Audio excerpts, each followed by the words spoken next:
Today, I want to do something a bit different. Inspired by Shan's live typings, I thought I could attempt my own version of it. You already see me going at it in the background. This is a tool I built for myself where I save away examples of people saying particular things with the timestamp of the video. This is so I can then later search and filter these examples and make sure that similar things do land in the same categories and do not fall into other categories. Basically, building up the SI database to be able to prove categories. Here you see I still file the new examples under what is this? Because when I start typing someone, I don't know what their tendencies are going to be, so I don't want to lock down the examples until I'm sure. Once I have the type locked down, I will file away all of these examples in the appropriate tendency and their subcategory, and later you'll watch me do exactly that. Today's typing is of Riley Keough, as you can see. She was one of the first people that I tried to type back when I was following Dave and Chan's classes, and I distinctly remember that I could not understand back in the day why she was supposed to be explored last. Now that I typed her tendencies, I have an idea, but I won't give that away just yet. Riley's skill stack is guide, hone, respond, and explore last, which is all we need to find her first tendency. The 4 tendencies we're trying to find the order of are collaborative, which is a combination of guide and respond and thus doubles up on consensus, selective, which is a combination of hone and explore and doubles up on discernment, receptive, which is a combination of respond and explore and doubles up on openness, and protective, which is a combination of hone and guide and doubles up on relevance. Since guide and hone are Riley's first 2 skills, that automatically makes her first tendency protective. There are 2 axes the tendencies fall into, similar to info and energy. One is the judgment axis, which consists of selective and collaborative, and the other is the choice axis, which is receptive and protective. This over here, CS and RP, are what I call these axes in symbolic terms. CS means that someone has both collaborative and selective, meaning neither one of those tendencies is last, and so that makes them double judgment, but then also imbalanced on the choice axis, making them single choice. And RP means that they have both receptive and protective, making them double choice, but single judgment. We'll mostly be working with the axes instead of the single tendencies because, funnily enough, it's much more difficult for me right now to see which end of the axis is last. And in order to find the second tendency, which can be very tricky, we're actually going to use the missions. Well, missions are the combinations of tendencies, and that's almost where my knowledge about them ends. They're just that new. We have unite, which combines receptive and collaborative and doubles up on respond. Serve combines collaborative and protective and doubles up on guide.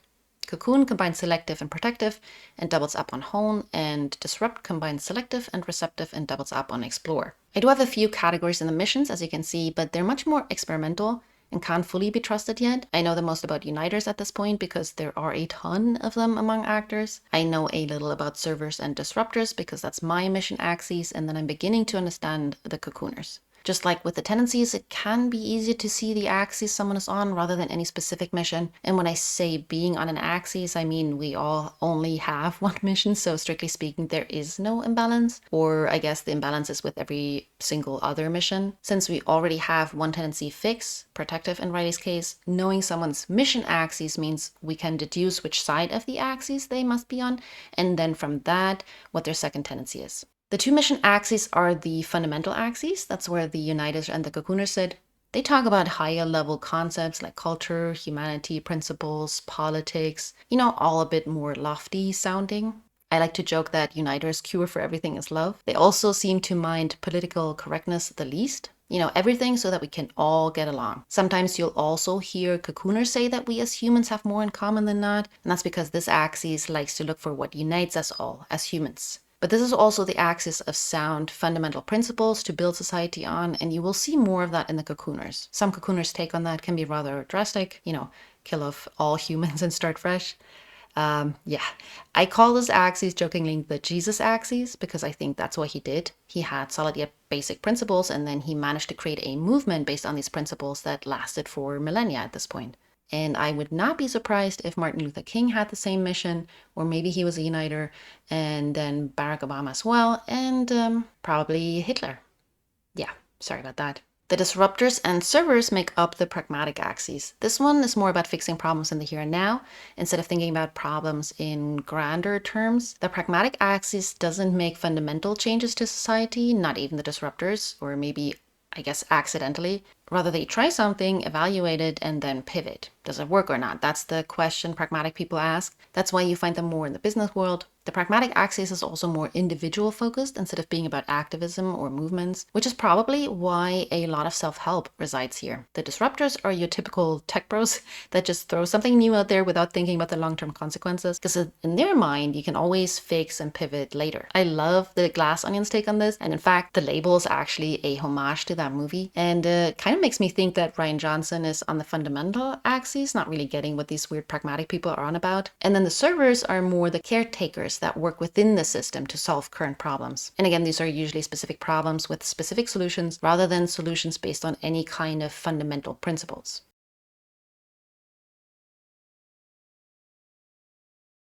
Being protective first means that Riley can only be a server or a cocooner. What I know so far about servers is that they like to talk about following their dreams. They are protectors and caretakers, like I said, and they're influenced by others instead of going their own way. And so then eventually they come into their own. And cocooners, they seem to live in their own little world. They're more about finding that lighthouse to follow and anchor their life around, which could be a principle or a person or an idea. If Riley is a server, she would be on the pragmatic mission axis and be collaborative, which would make her a regular oblivious shepherd, meaning that her tendency order would not contradict her skill order. If she was a cocooner, she'd be on the fundamental axis and more leaning towards respond last, because she'd have selectiveness as her other savior tendency. And then if she was collaborative last, she would even be a full glass lizard, because that's one of the tendencies associated with the skill that she's leading, guide. So let's see what I can extract from this video.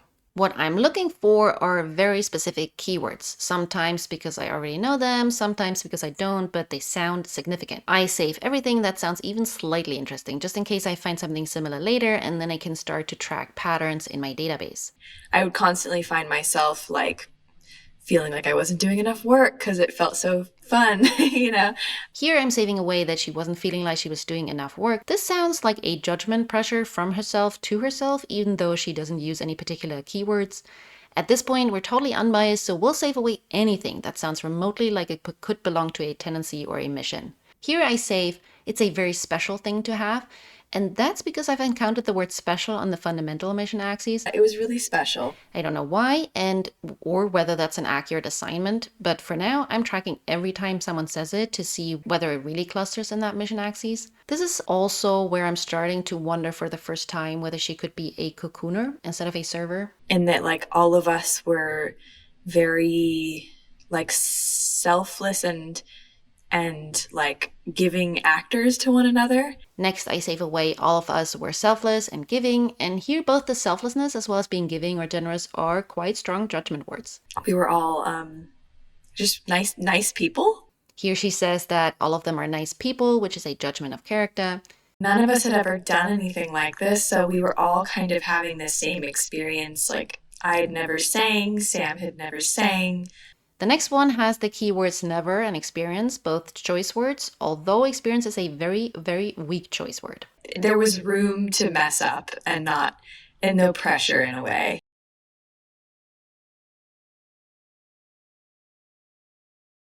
Here I save away that it gets draining to talk about personal trauma all day. It gets really draining talking about, your personal trauma all day. There aren't really any keywords that jump out at me. The draining could be referring to the home savior or the NI. Maybe this somehow has to do with her mission. I don't know where it could fit, but just in case, I want to save it for later. So when I find other similar examples, I know where to put this one.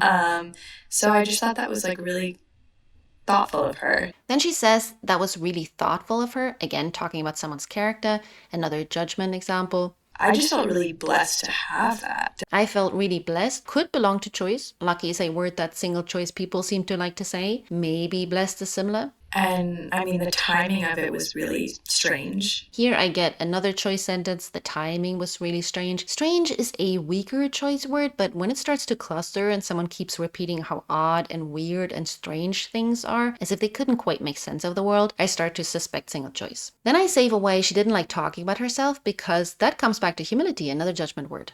I think she just like didn't like talking about herself. Because it's hearsay and not about herself, it's not very strong.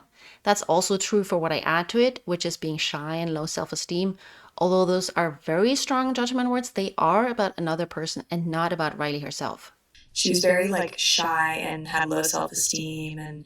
At this point, I already have a bunch of strong judgment examples, and I'm starting to get a little biased. In general, when I notice someone talking a lot about other people, especially if they're actually an attender/observer, my ears perk up. But don't worry, despite my biases, I have been plenty wrong in the past, and so I'll make sure that I save away any choice keywords as well. And it was a really intense process. It was a really intense process, could be more for the choice axes. Otherwise, the words don't mean much, but I save them away for maybe stumbling onto something similar in the future for the missions. Here's more choice. It was a unique experience. Like I said before, experience is a very weak choice word, and I wouldn't have saved it if not for the other word unique. So it was a really unique experience. I don't know where unique exactly goes, but again, save it just in case. I save away that she felt lucky, a choice word, although not super strong. I knew that I was really lucky to have that. I have to do it in my own voice. I save away this one only because of the word voice, which is often used, especially by collaborative people, to talk about the tribe voices in their head. That's not how she uses it here, but you know what? Just in case. I thought, I just have to do it in my own voice. I don't like attention on myself, and I don't like kind of, the way she raised me, I'll say, was to not do something like this. I don't like attention on myself is coming back to judgment. This is akin to shyness or maybe social anxiety or, in the same kind of realm of fame. I also save away the rest of the sentence because this is where she talks about how she was raised, meaning that she was influenced, which is something I wonder whether it means that she is collaborative and not selective. After experiencing a lot of suffering and wanting to, an addiction and loss and really wanting to help people. Her desire was to help people is again judgment leaning, help falling into the category of support. But I also want to save it away because of the aforementioned reason that this might be pointing to the pragmatic axis and her being a server. But then, of course, she says, what's the point of experiencing if I can't share my story and connect with people? Experiencing all this if I can't share my story and connect with people. The connection is judgment, but it also reminds me of how people on the fundamental axes talk. The next sentence, it's a very human story and the themes are very human, contain two very strong fundamental words, human and theme. It's a very human story and the themes are very human, and it's about, loneliness and love and loss and grief. Loneliness is another judgment word. Loss and grief might be too, but I haven't tracked that enough. And very relatable things finishes this part off. Very relatable things. Relatability is another one of the keywords of the fundamental axes. Remember that this axis is all about what unites and connects us all as human beings. Relatability, connection, humanity, and accessibility is more on the fundamental mind than it is on their pragmatic counterparts. I was resistant to doing it because just the idea of me writing an autobiography just felt so out of character for me. I save away that she was resistant here, but I don't know where this belongs actually. Possibly simply being protective. Felt so out of character makes me wonder whether that could be a statement from the selective coin. An important reason why it's so much harder to see which end of a tendency axis is up is because so much of the grief of the imbalance is shared between these two sides. She seems to talk about others a lot and expresses not wanting attention and being humble, but then she is consensus savior and friends.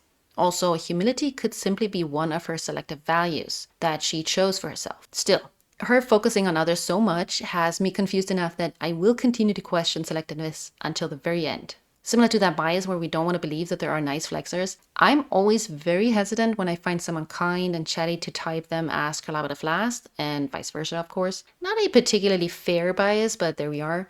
Luckily, it's a bias that can be sorted out by determining someone's mission. From the minute she was born, people had agendas with her in their friendships and relationships. People had agendas with her is another judgment statement. Do they want to hang out with me? Do I have value? And then it goes on with, do I have value? And then again, am I of any worth to you? Value and worth being two very strong judgment words. Is my friendship of any worth to you? Am I of any worth, or am I just this whatever kind of thing? And the headlines were pretty, cruel a lot of her life. The headlines were pretty cruel, even more judgment. It was pretty brutal the way that magazines would talk about women, and I think that would make you definitely insecure. That would definitely make you insecure, contains the judgment keyword insecure. didn't also have a lot of really close relationships in her life. She didn't have a lot of truly like deep friendships and relationships. Obviously it's ideal that we don't need that to feel our own self-worth. Any talk about relationships and friendships as judgment, and again, self-worth. She didn't really have anyone saying like, you're amazing, until she was older. And she didn't really have anyone saying you're amazing. It's about support and encouragement, more judgment categories. I save away the most meaningful relationship because importance and significance and meaning is something cocooners seem to care about. Eyes, the most meaningful relationship. This person who was there to guide her through this crazy life of hers, she felt, who left.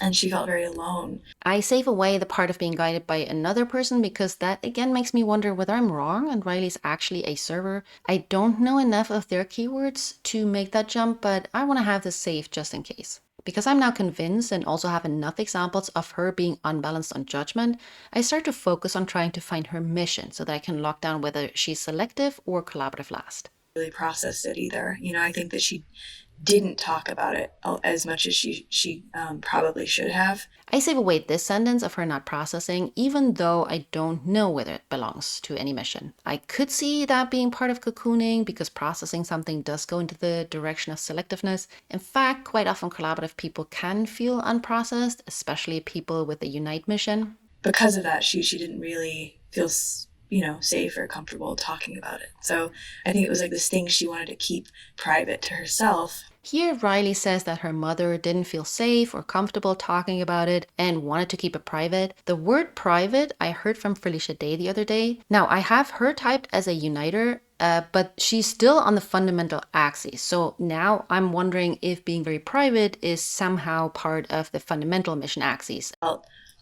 Wild and free and she actually felt very connected to her father there. And here I'm saving that she felt wild and free. And because freedom is one of the keywords of the uniters, I'm again thinking, oh, maybe this is a word shared on the fundamental axes.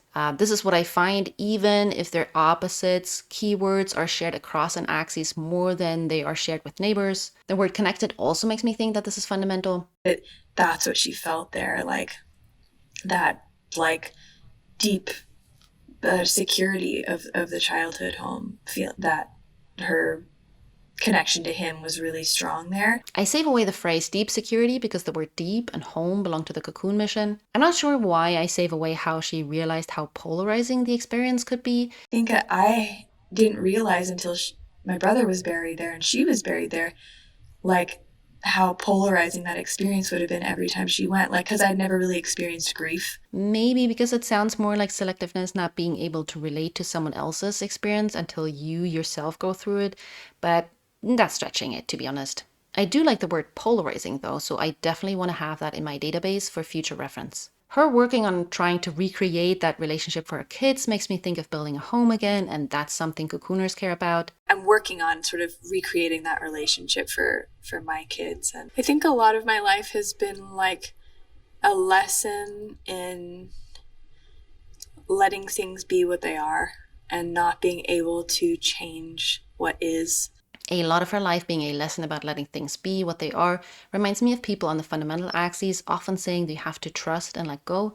It could also just be her being protective or receptive. The same goes for surrender to what is. You have to just kind of surrender to what is. So now I feel like I have enough examples to make an educated guess. I put her, for now, as being protective, selective, then receptive, and collaborative last, making her a cocooner. There are many more examples that fit the fundamental axes than the pragmatic one, even if I can't quite believe that she should be collaborative last. But maybe whatever it means to be collaborative last is being offset by her being friends and consensus. I honestly can't actually imagine what it must be like to be friends and consensus and yet collaborative last. It must just pull you in so many directions. Anyway, I will definitely come back at a later stage to make sure that my assumptions about her being a cocooner are really true. And here's the result. As you can see, I left a lot of the examples in what is this for now because I can't be sure yet that they belong to any specific category, even if I have my suspicions. So let's talk about why this tendency order might have been the reason I could not see Riley as Explorer last when I first tried to type her.